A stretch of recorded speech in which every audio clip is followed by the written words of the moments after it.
Good morning everyone. Myself Indranil Mondal, Assistant Professor in Mechanical Engineering Department. Today I am going to present an important topic, engine clutch, part 1, related to automobile engineering. Let's start the session. These are the main contents: introduction of clutch, principle of clutch, parts of clutch, function of clutch, types of clutch and cone clutch. Let's discuss one by one. Why do you need clutch? Clutches are useful in devices with two rotating shafts. In these devices, one of the shafts is typically driven by a motor or pulley, and the other shaft is driving another device. In a drill, for instance, one shaft is driven by a motor and the other is driving a drill chuck. The clutch connects the two shafts so that they can either be locked together and spin at the same speed or be decoupled and spin at different speeds. In a car, you need a clutch because the engine spins all the time and the car wheels don't. In order for a car to stop without killing the engine, the wheels need to be disconnected from the engine somehow. The clutch allows us to smoothly engage a spinning engine to a non-spinning transmission by controlling the slippage between them. To understand how a clutch works, it helps to know a little bit about friction. This is a schematic diagram of engine transmission system. In this lecture, I will discuss clutch.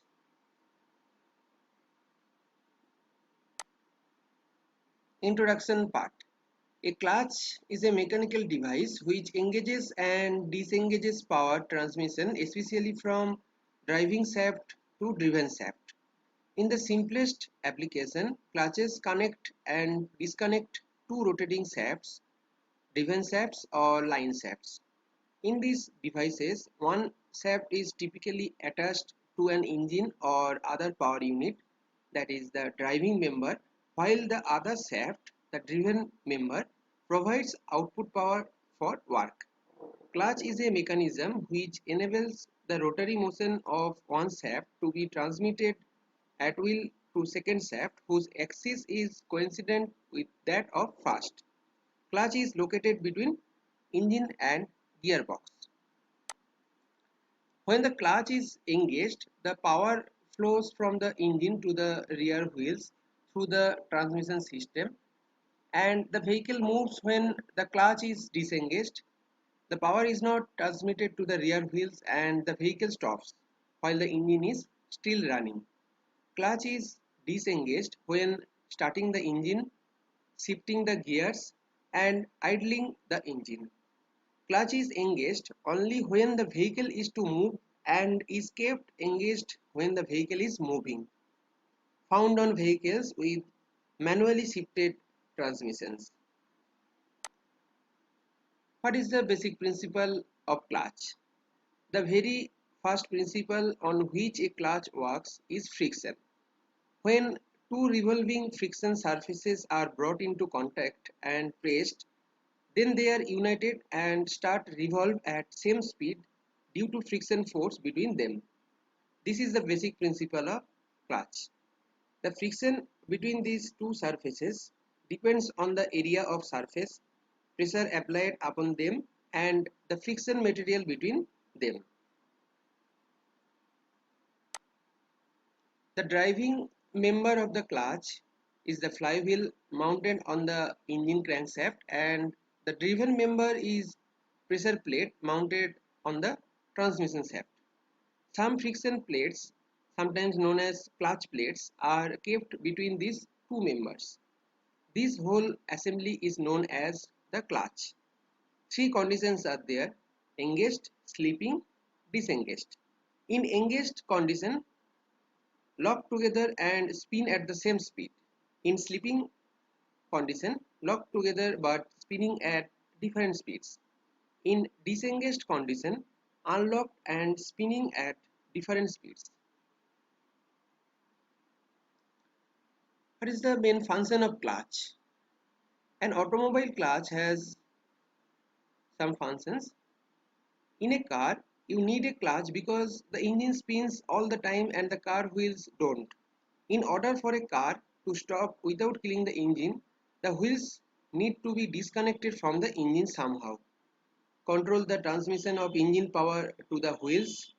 To transmit the engine power to the road wheels smoothly without shock to the transmission system while setting the wheel in motion.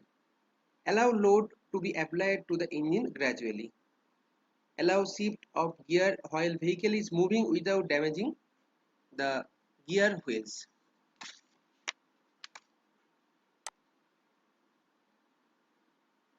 Other functions is to transmit maximum torque of the engine, to engage gradually to avoid sudden jerks, to dissipate maximum amount of heat, to damp the vibrations and noise, and dynamically balanced and easy to operate. What are the basic requirements of clutch? Torque transmission. The clutch should be able to transmit the maximum torque of the engine under all conditions. It is usually designed to transmit 125 to 150% of the maximum engine torque. As the clutch slips during engagement, the clutch facing is heated. Clutch temperature is the major factor limiting the clutch capacity. This requires that the clutch facing must maintain a reasonable coefficient of friction with the mating surfaces under all working conditions. Moreover, the friction material should not crash at high temperatures and clamping loads. Gradual engagement. The clutch should positively take the drive gradually without the occurrence of sudden jerks. Heat dissipation. During clutch application, large amounts of heat are generated.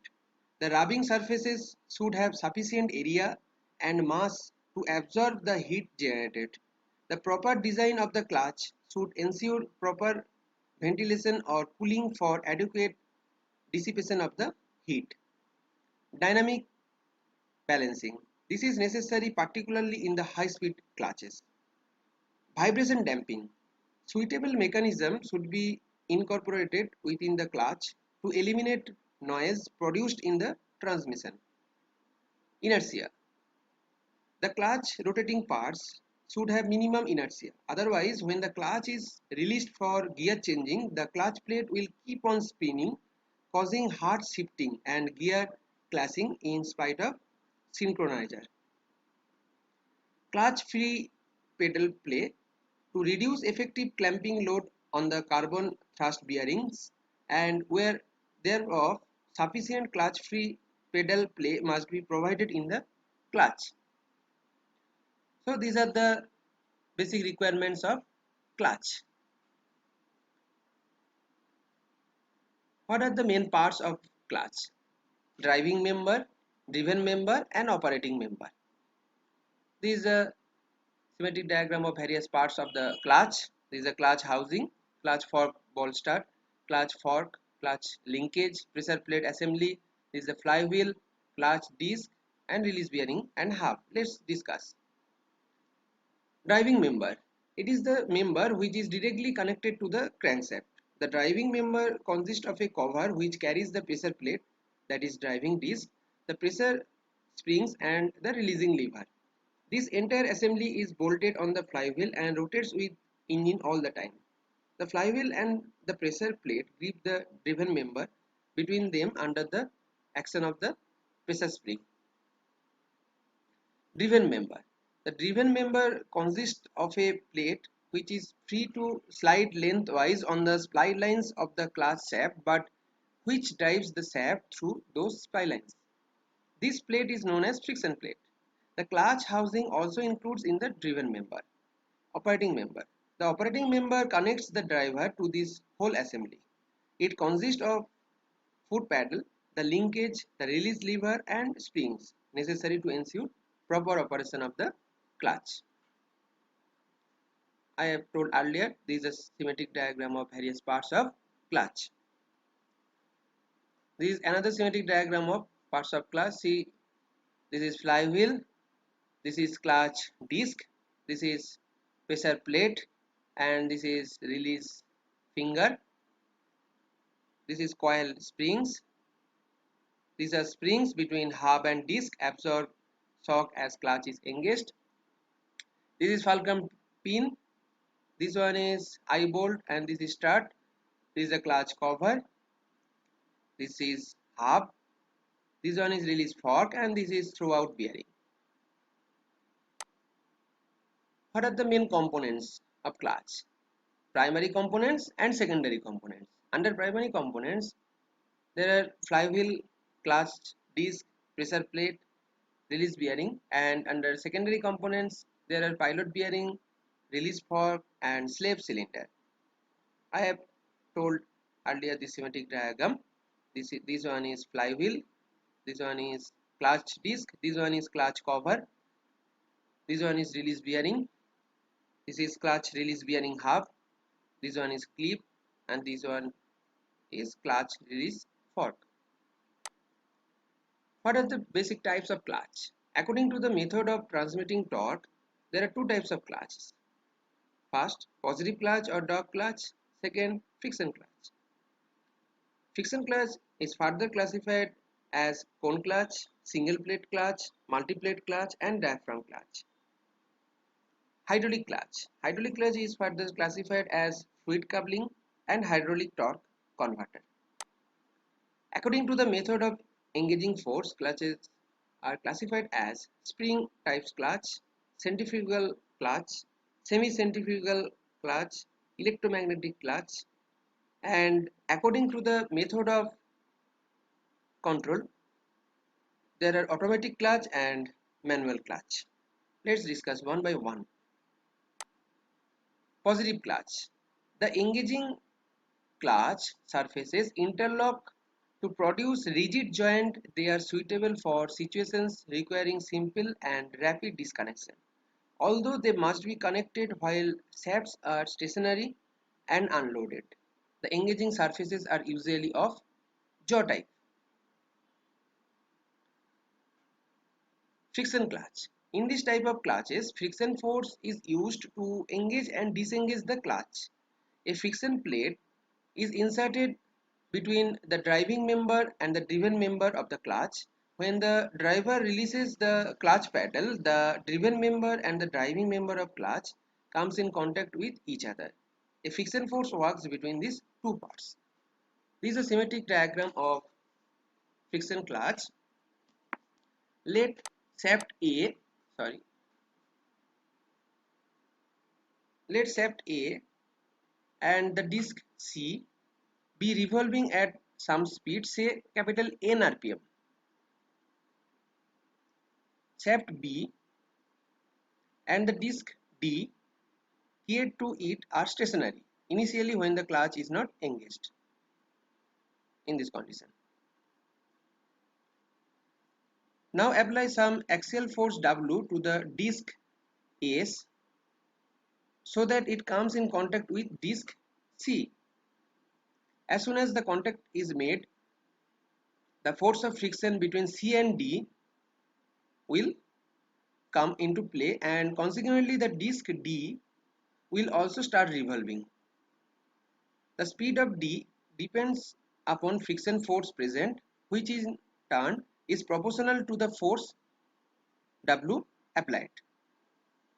If W is increased gradually, the speed of D will be increased correspondingly till the stage comes when the speed of D becomes equal to the speed of C. Then the clutch is said to be fully engaged. This is all about friction clutch. Cone clutch. This is a schematic diagram of cone clutch. The main components of cone clutch are, this one is female cone, is green portion, main cone, this is a male cone, this one is shaft, this one is fixed material, this one is spring, This one is clutch control, and this is a direction of rotation. A cone clutch is the oldest of all, is a type of clutch system in which two mating members known as the male number and the female number designed in shape of cones are used. Due to the mating of these two members, frictional force due to the frictional contact between them is generated results in torque or power. The engagement and disengagement of the male and female member of the cone clutch is controlled by the clutch paddle. These are the main components. Female cone, it is the part of a cone which is connected to the flywheel of the engine and also rotates with it. This cone is having inner cutting cone shaped groove over which the male cone interlocks and make frictional contact with it in order to engage the drive. Male cone, it is the part of a cone clutch which is connected to the transmission shaft and is machined in the shape of a solid cone over which frictional material is attached. Spring, normal thrust spring located behind the male cone is used for engagement and disengagement of the clutch. Shafts, the female cone which is directly attached to the flywheel is mounted over a solid shaft. Sleeves, sleeves having inner spilines attached to the male cone mounted over the spiline shaft is used for the to and fro motion of the male cone. Pedal, a clutch pedal operated by the driver is used for input regarding the engagement and the disengagement of the clutch. What is the basic principle of cone clutch? In this type, the contact surfaces are in the form of cones as shown in this figure. In the engaged position, the male cone is fully inside the female cone so that the friction surfaces are in complete contact. This is done by means of springs which keep the male cone pressed all the time. When the clutch is engaged, the torque is transmitted from the engine via the flywheel and the male cone to the spilined gearbox shaft. For disengaging the clutch, the male cone is pulled out by means of the lever system operated through the clutch paddle, thereby separating the contact surfaces. This is the basic principle of cone clutch. What are the advantages of cone clutch? Less wear and tear compared to positive displacement clutch. It is silent in operation. The normal force acting on the contact surfaces is larger than the axial force generated by the springs. Comparatively higher torque can be transmitted than same size of the plate clutch. What are the main disadvantages of cone clutch? Operation of the clutch is highly dependent on the cone angle. If the cone angle is smaller than 20 degree, it becomes difficult to disengage the clutch. Frequent maintenance required because the small amount of wear on the cone surface results in a considerable amount of the axial movement of the inner cone. What are the applications of cone clutch? A leather double cone clutch was used in Mercedes 37 by 90 PS in 1914.